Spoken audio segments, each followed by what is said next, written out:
Oi, imagina você morar numa casa, você viver a vida inteira numa casa, no final de uma rua sem saída, de costas para a floresta. Uma casa aparentemente normal, mas com um passado que pode voltar para assombrar você. Eu sou a Cris e hoje a gente vai falar sobre o livro A Última Casa da Rua Needless.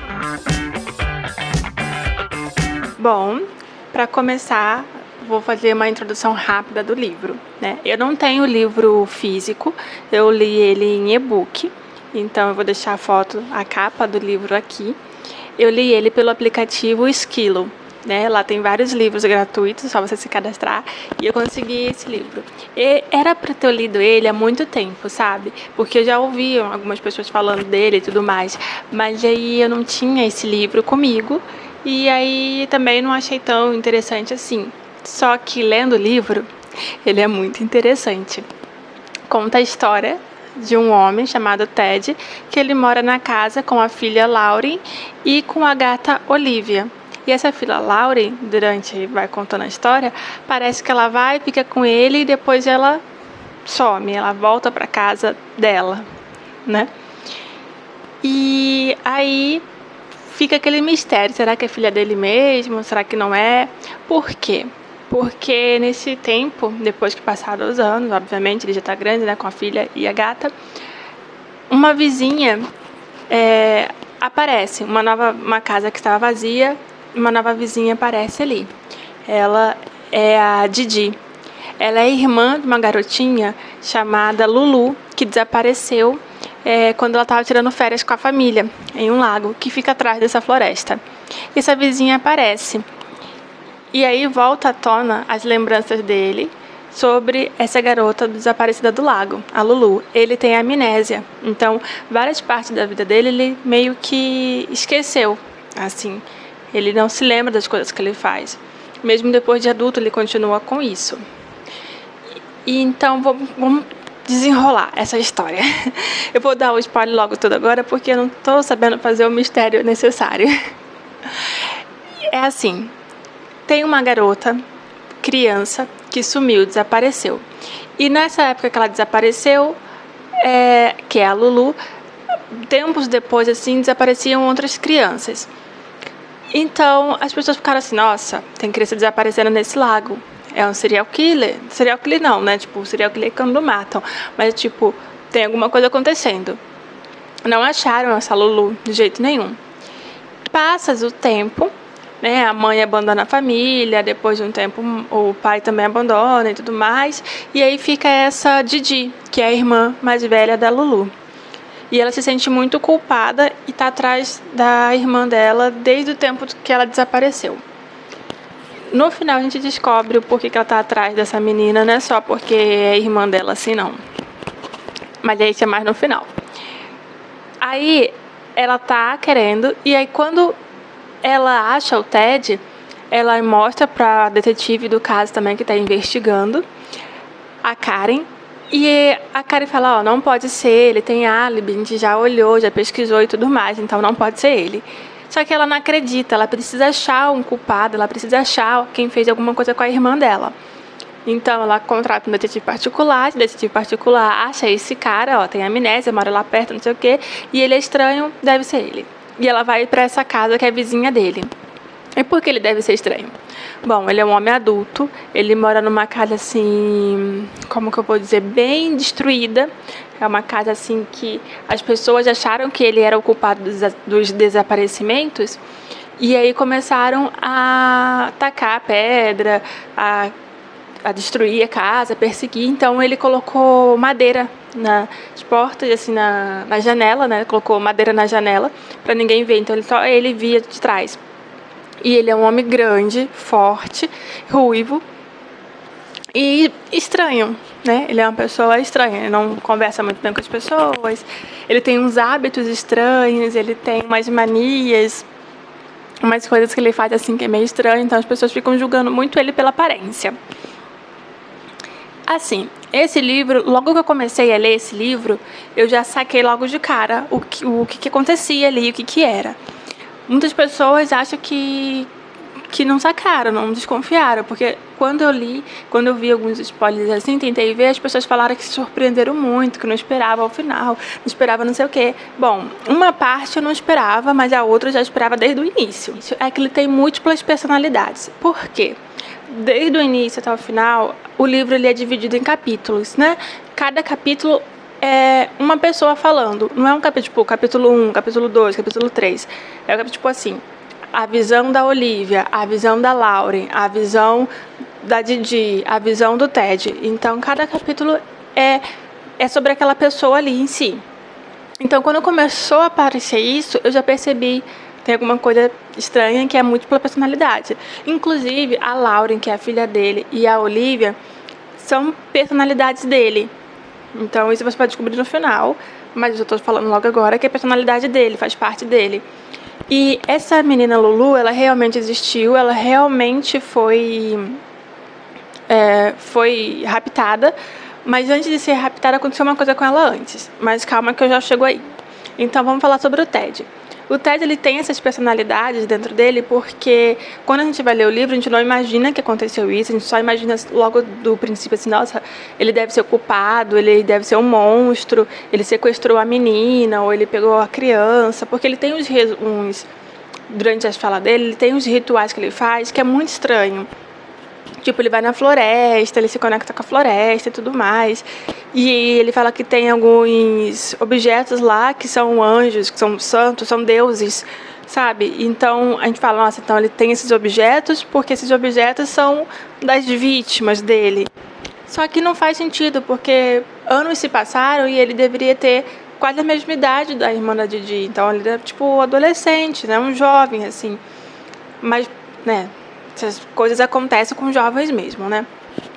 Mas aí passa ele falando sobre a mãe dele. E as histórias que a mãe dele contava pra ele, que falava com ele, como a mãe dele o criava. Então é bem estranho. E essa Lauren faz, durante o livro, a gente pensar que é a Lulu. Que a Lulu é a Lauren. E que ele sequestrou, que mantém ela em cativeiro. E que faz ela sofrer e tudo mais. E depois a gente descobre que não, que ela faz parte da personalidade dele, que a mente dele criou para que ela suportasse as dores dele. Então a mãe dele é que é a verdadeira assassina, só que ela tá morta. E as pessoas culpam ele, porque ela era assassina realmente, mas ela era enfermeira e ela tinha aquela aura, aquele jeitinho de boazinha, de cuidar, não sei o que, então as pessoas não suspeitavam dela. Ele, como por ser estranho, por ter algumas manias, as pessoas suspeitavam dele. Só que ela que criava ele mal. Então, as coisas que a Lauren vai passando durante o livro, você precisa ler para saber o que ela passou. Você vai entender que quem passou aquilo foi ele. Então, depois você consegue entender, assim, tipo, nossa, que triste que ele teve que passar, né? E ele teve que criar tudo isso para se proteger. E ele não tem só a Lauren e a Olivia, tem o Noturno também, que é um outro gato dentro da cabeça dele. E a Lulu, vamos chegando na história da Lulu. A Lulu, essa criança que sumiu, ela foi raptada, já estava morta. A Didi é a irmã mais velha da Lulu. Então, quando elas eram crianças, a Lulu era bem criança e a Didi era adolescente, elas foram para esse passeio lá com a família, no lago e tudo mais. Aí a Didi encontrou um garoto e a Lulu estava na cola dela, não sei o quê. E a história que a Didi conta durante o livro, você pensa assim, nossa, ela tá lutando pra irmã, que não sei o que, não sei o que lá. Mas ela é uma mentirosa. Aí ela foi atrás dele, achando que ele era culpado e tudo mais, mas ela sabia no fundo que não. Então, ela, quando era adolescente, encontrou um garoto, eles foram pra floresta pra se dar uns pega lá, e a Lulu foi junto. Aconteceu um acidente da Lulu escorregar e bater a cabeça e ficar no rio e morrer, né, porque era criança. E ela, em vez de ajudar a irmã, ela saiu, fugiu, voltou pra lá, para tentar ajudar a irmã dela, mas depois que se arrependeu, mas a irmã dela já não estava mais lá, então ela foi raptada pela pessoa, né? Peraí, gente, vem cá. Vem cá. Olha, meu gatinho. Fala oi. Fala oi. Ele tá deixando eu gravar. Ai, gatinho. Bom, gente, se tá ouvindo miado aí, é culpa dele. Enfim, aí a Didi, ela foi, né, atrás da irmã, e a irmã já não estava mais lá, e ela viu o carro, então raptaram. E ela, em vez de chegar e falar toda a verdade para policial, falar a verdade para os pais e tudo mais, ela não fez isso. Ela fez toda uma armação para dizer que ela não sabia, ela meio que criou um álibi para ela, para onde ela estava, quando a irmã dela sumiu e não sei o que. Então, ela não contou para ninguém, não contou para a mãe, não contou para o pai, não contou para a polícia. Só falou, sumiu, pegaram e ninguém sabe, ninguém viu, né? E eu achei isso bem bem, sabe, mau caráter ela mesmo. Mas eu entendo porque ela era jovem, mas mesmo assim, né? Depois passou o tempo, enfim. Aí quando ela estava nessa casa, que é a vizinha do Ted, e ele tinha várias coisas estranhas, ela perseguia ele, assim, nos lugares. Ela invadiu a casa dele algumas vezes para saber se a Lulu estava lá dentro, procurando, seguiu ele para alguns lugares e tudo mais. Só que ela também tinha muito medo de cobra, muito medo de algumas coisas, então ela não fazia tudo certinho, sabe? Então ela seguia, depois voltava, ficava na casa dela, remoendo e pensando e tudo mais. O ponto crítico é que ela morre. Por que ela morre? Porque ela vai atrás dele quando ele vai dar um fim em algumas coisas. Ele vai para a floresta como ele sempre faz, e aí ela segue ele. E como ele, dentro da cabeça dele, são todas as personalidades, a Olivia é a personalidade dele, a Laura é a personalidade dele, dentro da cabeça dele, eles falam que tem que matar, que não sei o que tem que acabar. Então, na floresta, ele mesmo se esfaqueia, porque na cabeça dele é a Laura está fazendo a Olivia está matando ele. E elas, dentro da cabeça dele, elas não se entendem como o Ted. Então, elas são criações dentro da cabeça, tipo, é bem confuso um pouco esse livro, mas se você ler devagarzinho, você vai conseguir entender. Então, ele que se esfaqueia para acabar com tudo, sabe? Ele tenta se matar. E aí ela chega lá, ela vê que ele tá quase morrendo, e em vez de ela ajudar, ela já tenta dar um fim mesmo. Ah, você vai morrer mesmo. Só que acaba que ele não morre. E aí ela tá picada foi picada por uma cobra. E ela vai andando lá, se perde e morre e fica pela floresta lá. Ninguém acha, porque ela também foi envenenada e não consegue. Só que o Ted se salva. Eu achei isso até bom, sabe? Porque normalmente a gente acha, ele tem que morrer, que não sei o que lá. E nesse caso, como ele era realmente inocente, por mais que a gente pense durante o livro que ele não era inocente, ele era no final inocente. E aí ele se salva. Uma pessoa entra lá e salva. Isso também é outro ponto que eu achei mais ou menos assim do livro, é porque como ele não falava nada pra ninguém, porque ele tinha esse medo, esse receio de contar o que acontecia, quando ele foi salvo, ele estava no hospital e tudo mais, por um vizinho lá que ajudou ele, outro vizinho, ele começa a falar tudo pra esse vizinho, as coisas que aconteciam, ele meio que se tornam amigos. E meio que do nada, assim, sabe? Só porque ele salvou ele, foi pro hospital, aí chegou no hospital, acordou, ele já foi falando tudo. Enfim, foi bom para ele por ele ter falado, né, ter aberto e tudo mais, e ter contado para alguém esse segredo dele. E a gente consegue entender. Mas eu achei que foi muito aberto, né? A Didi morre, a Lulu realmente está morta, ninguém encontra. Quem matou a Lulu foi a mãe do Ted, e as outras crianças que desapareceram também foram sequestradas pela mãe do Ted. E o Ted é inocente nisso tudo, e ele foi torturado pela própria mãe. Então, o problema dele é só a múltipla personalidade. Ele não é um serial killer, ele não é um assassino, e ele ajudou a polícia a encontrar algumas pistas, algumas coisas assim. E a mãe dele está morta, e não foi ele que matou, ela que se matou.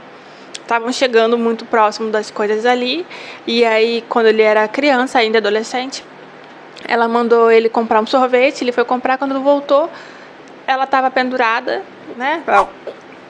E aí ele só fez o que ela falou. Pegou as coisas dela, levou para a floresta, enterrou na floresta, ninguém mais viu, ninguém mais sabe. Ele ficou sozinho. E isso é interessante, porque ele não pensou que tinha alguma coisa errada, porque a mãe dele torturou tanto ele, mexeu tanto com a mente dele, que ele achou simplesmente que era uma tarefa para ser feita, assim como a mãe dele tinha falado que era. Enfim, esse é um livro assim que mexe muito, é um thriller psicológico, mexe muito com a mente, é quase que um quebra-cabeça para você ver ali o que acontece. É um livro muito interessante, bem escrito. Eu achei pouquíssimos erros assim de ortografias, né, na versão que eu li. Eu li ele gratuito, eu li ele pelo Esquilo. E assim, eu recomendo que você leia, é um livro bom. Ele é um livro que dá vontade de ler cada vez mais. Sabendo disso, assim, da personalidade dele, dá pra entender o que cada personalidade passou, assim, sabe, no momento da vida dele. Eu gostei muito, é um livro rápido para ler, tem 300 e pouquinhas páginas, e eu recomendo que você leia. O vídeo de hoje vai ficando por aqui, eu espero que vocês tenham gostado. Um grande beijo, curta, compartilha se você gostou. Conta aqui se você leu esse livro, se você vai ler esse livro. E é interessante, eu espero que vocês leiam, porque é um livro bom mesmo de ler. E a capa é bonita também, eu gostei da capa. Então eu fico por aqui, gente, um grande beijo.